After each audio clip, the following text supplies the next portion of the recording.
লেবুর বাগানটাও দেখে নেন। আসসালামু আলাইকুম ওয়া রাহমাতুল্লাহি ওয়া বারাকাতুহু। বন্ধুরা আমরা এখন লেবুর গাছের কাছে যাব, তাড়াতাড়ি চলো। দোয়াত পাগলাটা কি করতেছে? আর ভাই একটা টুকাই ভাই তোমার তো এই যে হলো একটা ওর আসিফ মামুর একটা বউ আছে। আসিফ মামুর এই যে বউ ঢাকা শহরে আছে বউটা, তার সাথে লেবুর বাগানটাও দেখে নেন। ভালো লেবু আছে, কি কি লেবু নেবেন? কাঁচা আছে, পাকা আছে, ছোট আছে, কলম করা আছে। হ্যাঁ ওই দেখেন মিষ্টি ভাই, কলম করা আছে, ফুল ধরছে। হ্যাঁ ভাই আসসালামু আলাইকুম ওয়া রাহমাতুল্লাহি ওয়া বারাকাতুহু। এই কথাই শেষ কথা।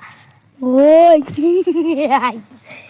আমরা এখন লেবুটা কাটবো, ঠিক কাটলাম। এখন লেবুটা তো দেখতে সেই অসাধারণ।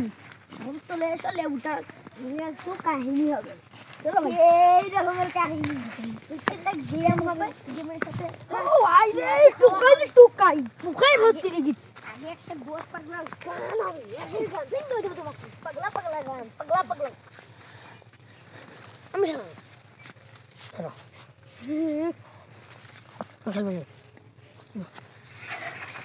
ওর এখন বিচার হবে। এই তুমি বসো, এই বসো বসো বসো। ওর সাথে এরকম করলে কেন? খালি দুয়াত পাগলা ওই কবে কেন না, ওকে একটা শাস্তি দেবো। কি শাস্তি দেবো? লেবু খাওয়া। ওর লেবু খাওয়া নাই? তাহলে তুমি খুশি বলো। না লেবু খাওয়া আছে, গেম খেলা নেই। গেম খেলা নেই না? আচ্ছা, একটা লেবু ছিল। তুমি কি আর ওর সাথে ওগুলো করবা? না এদিকে তাকাও, এদিকে তাকাও। আর করবা? না তাহলে বসো, আর এগুলো করো না।